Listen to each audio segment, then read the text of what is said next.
जय गुरुदेव। युग गीता से ध्यान की पराकाष्ठा पर होती है सर्वोच्च अनुभूति। विगत व्याख्या में इस अध्याय के 26वें श्लोक की विस्तृत विवेचना एवं 27वें श्लोक का अर्थ, शब्दार्थ एवं भावार्थ बताया गया था।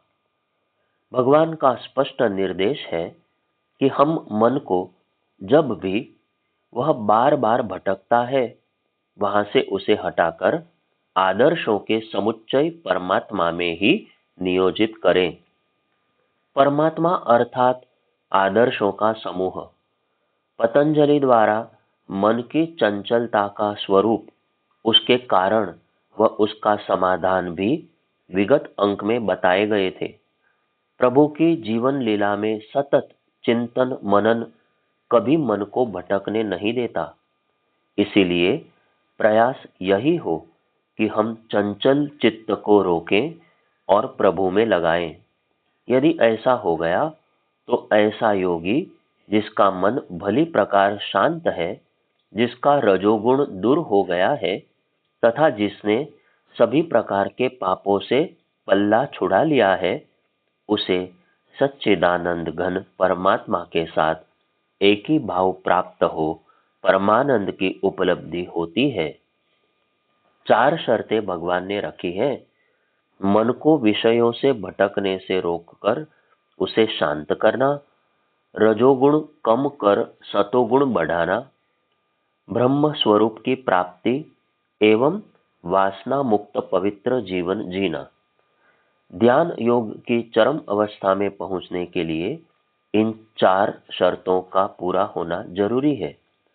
अब आगे इन्हीं 4 की विस्तृत व्याख्या अगले श्लोकों के साथ। परमानंद की प्राप्ति।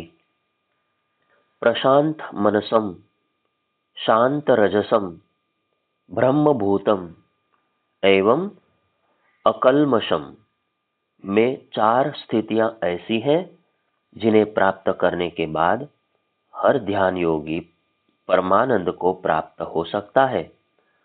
आखिर यह परमानंद है क्या, जिसकी प्रशस्ति गीताकार ने इतनी अधिक गाई है? आत्मा परमात्मा के मिलन संयोग को ही उनने उत्तम आनंद माना है, परमानंद कहा है। विषयों से मिलने वाले आनंद से मनुष्य कभी अघाता नहीं, कभी भी तृप्ति उसे मिलती नहीं, उसकी शक्ति सदैव नष्ट होती रहती है। किंतु योगजन्य इस आनंद से उसकी शक्ति बढ़ती चली जाती है एवं वह आनंद की परम अवस्था को प्राप्त हो तृप्ति, तुष्टि, शांति पाता है। इस आनंद की प्राप्ति तभी संभव है जब मन चंचल होकर इधर उधर न भटके, शांत हो, किसी भी पाप कर्म में यह योगी उलझता न हो, जिसका रजोगुण शांत होकर सतोगुण की अभिवृद्धि की मात्रा आरंभ हो गई हो तथा जिसने स्वयं को ब्रह्ममय बना लिया हो, वह ब्रह्म के स्वरूप को ही प्राप्त हो गया हो। पूरा आत्म संयम योग बार बार मन को भटकने से रोककर उसे परमात्मा सत्ता में, आदर्शों में निरुद्ध होने की बात करता है। जब तक हम अपना लक्ष्य उस सच्चिदानंद घन पर ब्रह्म परमात्मा को नहीं बनाएंगे, उसी से एकाकार होने की भावना में मन को नियोजित नहीं कर देते, वासनाएं हमारा पीछा नहीं छोड़ेंगी। एक बार उस सौंदर्य का दर्शन हो जाए, उस आनंद का रसास्वादन हो जाए, तो फिर सारे विषय भोग उसके समक्ष तुच्छ लगने लगेंगे। श्री कृष्ण गीता में पहले भी स्थित प्रज्ञ प्रकरण में कह चुके हैं, रसवर्जरमः अपि अस्य परद्रष्टा निवर्तते। अध्याय 2 श्लोक 59वें में, अर्थात जिनके विषय निवृत्त हो चुके हैं उनकी उनमें रहने वाली आसक्ति निवृत्त नहीं होती, परंतु परब्रह्म का साक्षात्कार होने पर इस स्थित प्रज्ञ योगी की विषय भोग की आसक्ति भी निवृत्त हो जाती है। अमृत रस की वह एक बूंद। श्री रामकृष्ण परमहंस ने कहा है कि जिसने अमृत रस की एक बूंद का स्वाद चख लिया, उसे रंभा एवं तिलोत्तमा भी चीता की भस्म के समान प्रतीत होती है। आसक्ति नष्ट होने के लिए भगवान के साथ अनुराग पैदा करना होगा। एक कथा इस संबंध में समझाने हेतु ठीक रहेगी। यह सत्य कथा है एवं श्री रामानुजाचार्य से जुड़ी है। श्रीरंगम में प्रत्येक वर्ष एक मेला लगता था। उसमें रामानुज भी अपने शिष्यों के साथ जाते थे। एक दुर्दांत डाकू जिसका नाम था दुर्दम, वह भी दर्शनों को आता, पर उसका उद्देश्य अलग था। वह एक सुंदर सी महिला जो वेश्या थी के पीछे छाता लगाकर चलता। सबका ध्यान तो श्रीरंगम की छवि की ओर रहता, पर उसका ध्यान उस सुंदर युवती में लगा रहता। थी भी वह अत्यंत सुंदर। कोई भी आतंक के कारण उस दस्यु से कुछ कह नहीं पाता था। जब आचार्य रामानुज को यह सब पता चला तो उन्होंने शिष्यों से कहा, उसे बुलाओ। आचार्य की शक्ति से वह भी भयभीत था कि कहीं शाप न दे दे। फिर भी वह आया। आचार्य बोले, हमें बड़ा अचरज है कि सभी भगवान में सौंदर्य का दर्शन कर रहे हैं और तुम एक महिला में आसक्त हो। दस्यु बोला, यह सुंदरतम स्त्री है जिसमें मेरी आसक्ति है। मैं उसे चाहता भी हूं। आचार्य बोले, हम इससे भी सुंदर कुछ दिखा दें तो तुम इसे छोड़ दोगे क्या? इतना कहकर उसे श्रीरंगम की छवि के दर्शन हेतु ले गए। मूर्ति में श्री कृष्ण की अपूर्व सुंदर झलक देखकर वह भाव विह्वल हो गया। आचार्य से बोला, अब तो इन्हीं को प्राप्त करना है।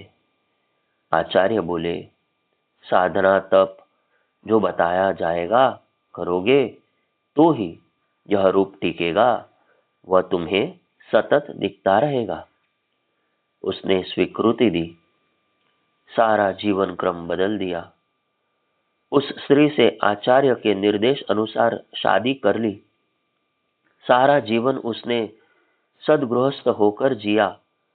लोक सेवी के रूप में जीवन जीने लगा।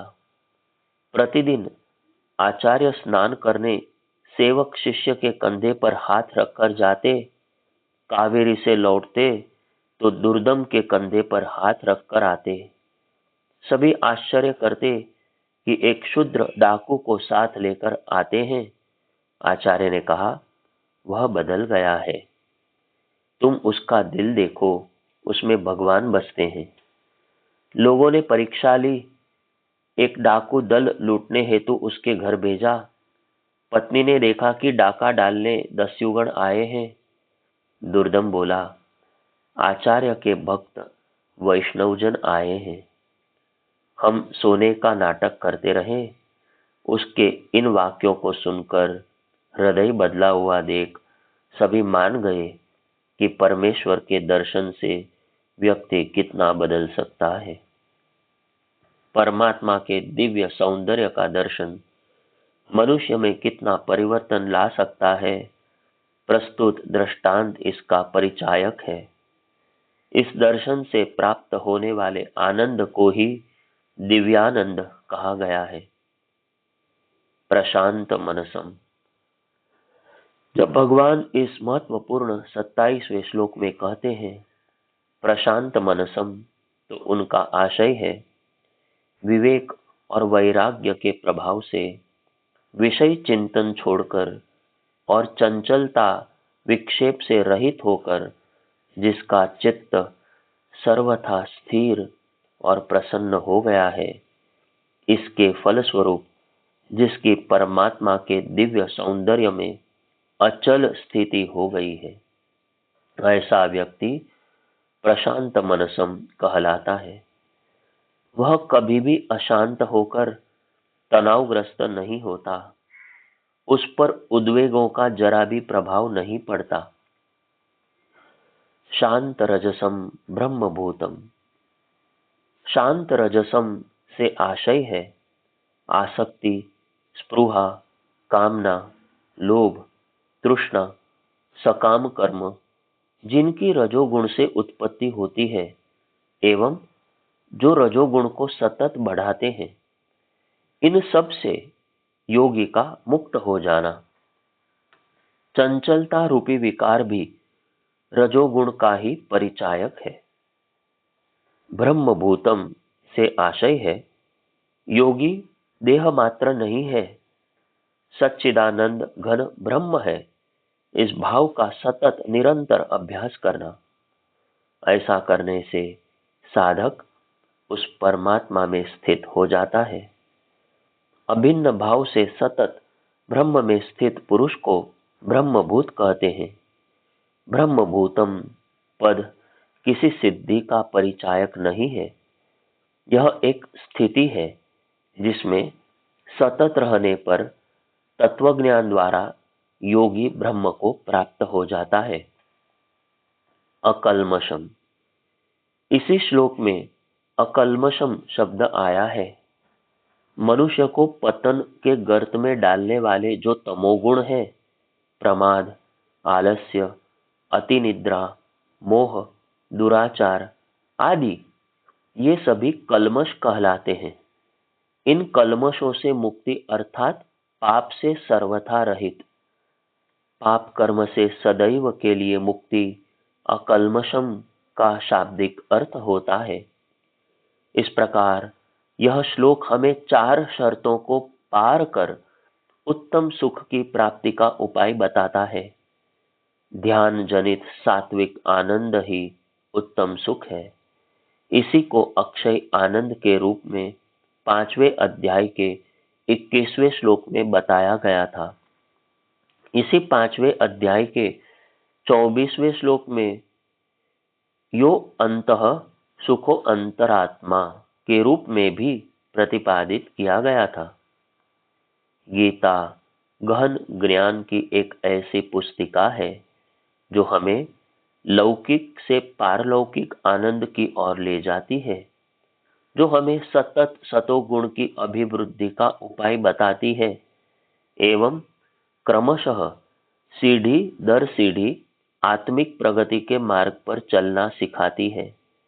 यदि हम अर्जुन के माध्यम से योगेश्वर श्री कृष्ण द्वारा दिए जा रहे इस मार्गदर्शन को समझ सकें तो हमारा सतत कल्याण ही होगा। हम गृहस्थ जीवन या सामान्य ब्रह्मचर्य जीवन जीते हुए भी अपने परम लक्ष्य को प्राप्त कर सकेंगे। उपनिषद के समस्त ज्ञान का निचोड़ गीता के प्रत्येक श्लोक में है। ध्यान योग द्वारा साधक कैसे अपनी अंतर जगत की यात्रा को पूरा करे, कहां कहां उसे क्या सावधानियां रखनी है, यह प्रत्यक्ष मार्गदर्शन गीता में कूट कूट कर भरा है। ब्रह्मानंद की ओर एक कदम। उत्तम सुख का झरना अंदर से फूट पड़े, यह बताने के बाद श्री कृष्ण ऐसे साधकों को जो संभवतः अब तक समग्र मार्गदर्शन समझ न पा रहे हो, एक प्रकार से आश्वस्त करते हैं एवं पुनः ध्यान योग में प्रवृत्त हो उस ब्रह्मानंद की प्राप्ति हेतु आगे बढ़ने के लिए प्रेरित करते हैं। अगला श्लोक यही कहता है। अध्याय 6 श्लोक 28 का पहले शब्दार्थ देखें। इस प्रकार अपने मन को सदा के लिए आत्मा के साथ युक्त करके निष्पाप होकर योगी पुरुष सहज ही ब्रह्म स्वरूप अत्यंत आनंद प्राप्त करते हैं। अब इस श्लोक का भावार्थ संक्षेप में इस प्रकार हुआ। इस प्रकार अपने मन को सदा आत्मा के साथ युक्त करके वह पाप रहित योगी आसानी से परब्रह्म परमात्मा की प्राप्ति रूपी अनंत आनंद की अनुभूति करता है। ऐसा साधक या योगी भूमानंद में प्रतिष्ठित होता है, निर्विकल्प भूमि के परमानंद में प्रतिष्ठित होता है। यह आश्वासन श्री कृष्ण का है किसी भी ऐसे साधक को जो हिचकिचाहट के कारण इस फलश्रुति को न समझ पाया हो। जिस किसी ने भी 4 शर्तें पूरी कर ली हो, वह सहज भाव से ही ब्रह्म के संस्पर्श से प्राप्त होने वाले अनंत आनंद को प्राप्त हो जाता है। यह आश्वासन की पुनरावृत्ति है, योगेश्वर की हर ध्यान योगी के लिए एक प्रेरणा है। युञ्जनेवम से अर्थ है जो भगवान से जुड़ गया हो। जीव का ब्रह्म से, आत्मा का परमात्मा से जब मिलन संयुक्तिकरण हो गया तो ब्रह्म संस्पर्श की प्राप्ति हो जाती है। यह सबसे बड़ा सुख है। यदि हम इंद्रिय सुख को सबसे बड़ा सुख मानते हैं तो इसका अर्थ यह कि हमारी जीवात्मा परमात्मा से बिछुड़ गई है। भगवान कहते हैं इस वियोग को संयोग में बदलो, तभी सच्चा सुख ब्रह्मानंद मिलेगा। जब यह सुख मिलेगा तो अनंत आनंद की प्राप्ति होगी। लाली मेरे लाल की जित देखूं तित लाल, लाली देखन में चली मैं भी हो गई लाल की तरह ऐसा लगने लगेगा मानो चारों ओर परमात्मा ही परमात्मा समाया है। ऐसी अनुभूति अनंत आनंद को प्रदान करती है। स्वार्थ से परमार्थ की ओर, सांसारिक कामनाओं से रहते सच्चा आनंद प्राप्त नहीं हो सकता। उनके रहते तो लौकिक प्रेम, वासनाएं, कामनाएं ही पैदा होंगी एवं हम उनकी आग में जलते जलते यह सुर दुर्लभ जीवन नष्ट कर देंगे।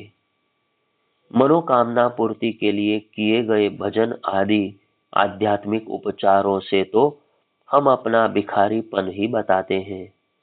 परम पूज्य गुरुदेव पंडित श्री राम शर्मा आचार्य जी ने कहा है कि तुम यदि परमात्मा की प्राप्ति के लिए परमात्मा को भजते हो तो तुम असली पुजारी हो। भिखारी से तुम पुजारी बनो। भगवान से भगवान के लिए मिलो, मनोकामना के लिए नहीं। बड़ी चीज, ऊंची चीज पाने का प्रयास करो तो छोटे छोटे लाभ तो अनायास ही तुम्हें मिल जाएंगे। इसके लिए वे मार्ग भी बताते हैं। शरीर को जहां भौतिक सुविधाओं और साधनों से सुख मिलता है, वहीं आत्मा को परमार्थ में सुखानुभूति होती है। जब तक परमार्थ द्वारा आत्मा को संतुष्ट न किया जाएगा, उसकी मांग पूरी न की जाएगी, तब तक सब सुख सुविधाएं होते हुए भी मनुष्य को एक अभाव, एक अतृप्ति व्यग्र करती रहेगी। शरीर अथवा मन को संतुष्ट कर लेना भर ही वास्तविक में सुख नहीं है। वास्तविक सुख है आत्मा को संतुष्ट करना, उसे प्रसन्न करना। आत्मा को सुख का अनुभव, आनंद की अनुभूति का एकमात्र साधन है परमार्थ। परमार्थ का व्यावहारिक स्वरूप है सेवा। जो काम उच्च और उज्जवल उद्देश्यों की पूर्ति के लिए किए जाते हैं, वे परमार्थ है। इसीलिए सेवा भावी का जीवन ही सफल और सार्थक कहा जा सकता है। वस्तुतः यह क्रांतिकारी चिंतन है। जब तक युग धर्म में नियोजन नहीं होगा, सेवा साधना नहीं होगी, व्यक्ति उस वास्तविक सुख को प्राप्त नहीं कर सकता जो गीता में बताया गया है। यह क्रांतिकारी चिंतन पूज्य आचार्य श्री का है। उनके इस चिंतन ने लाखों व्यक्तियों को प्रज्ञा परिजन बना नवसृजन का निमित्त बना दिया। महानता की प्राप्ति ही सच्चा सुख। इस 28वें श्लोक में एक महत्वपूर्ण बात आई है। आत्मा को निरंतर परमात्मा में लगाने वाला परब्रह्म परमात्मा की प्राप्ति रूपी आनंद की अनुभूति करता है। यहाँ श्रुति का एक वाक्य जानना जरूरी है। जो भूमा है वही सच्चा सुख है, अल्प में सुख नहीं है। भूमा ही सुख है और भूमा को ही विशेष रूप से जानने का प्रयास करना चाहिए। आगे उपनिषदकार कहता है, जो भूमा है वही अमृत है, जो अल्प है वही मरणशील है। महर्षि याज्ञवल्क्य बृहदारण्यक उपनिषद में कहते हैं, जो ब्रह्म को प्राप्त है उसको वह अनंत असीम अचिंत्य आनंद प्राप्त है, जिसकी किसी के साथ तुलना नहीं हो सकती। यही वह अक्षय सुख है जो हर साधक का, योगी का अभिष्ट है, लक्ष्य है। वस्तुतः जब योगी देह अभिमान से रहित होकर ब्रह्म में स्थित हो जाता है, तब उसकी ब्रह्म के स्वरूप में अभेद रूप स्थिति हो जाती है। इतना होते ही उसे सर्वोच्च आनंद, अक्षय आनंद सहजता से मिल जाता है। परंतु इसके लिए विगत कल्मषः पाप रहित होना जरूरी है। जो रजोगुण से सतोगुण की यात्रा कर रहा है एवं जो ज्ञान की नौका में बैठा है, वह पापों से मुक्त रहता है। ब्रह्म संस्पर्श की फलश्रुति। अब जिसने ध्यान योग की यह सीढ़ी पार कर ली, उसकी स्थिति क्या होती है? परमात्मा से संस्पर्श रूपी आनंद को प्राप्त होने के बाद उसकी लौकिक स्थिति क्या होती है?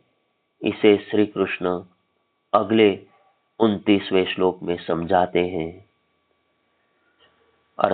जिसका भावार्थ इस प्रकार है।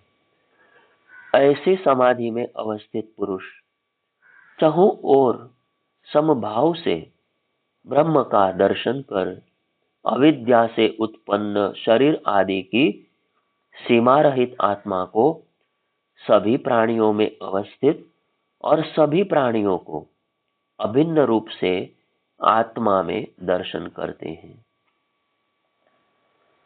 योग स्थित योगी सर्वत्र समदृष्टि वाला होता है। वह आत्मा को सब प्राणियों में और सब प्राणियों को आत्मा में देखता है। थोड़ा विस्तार से भावार्थ समझे।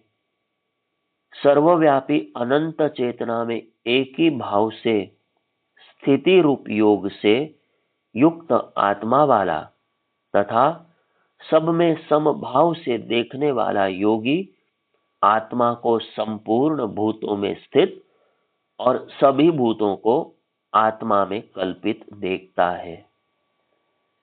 कितनी सुंदर काव्य की अभिव्यंजना है। यहाँ श्री कृष्ण कह रहे हैं कि जिसने ध्यान में सर्वोच्च अनुभूति प्राप्त कर ली, वह व्यक्ति तमाम परिस्थितियों में समदृष्टि से युक्त हो जाता है। सर्वत्र समदर्शनः एवं संसार को अपने ही एक अंग के रूप में देखता है। ध्यान की यह सर्वोच्च उपलब्धि है। उसे अपने भीतर का आत्मा ही सबका आत्मा दिखाई देती है। यह अद्वैत की पराकाष्ठा है। आगे की चर्चा कल। जय गुरुदेव।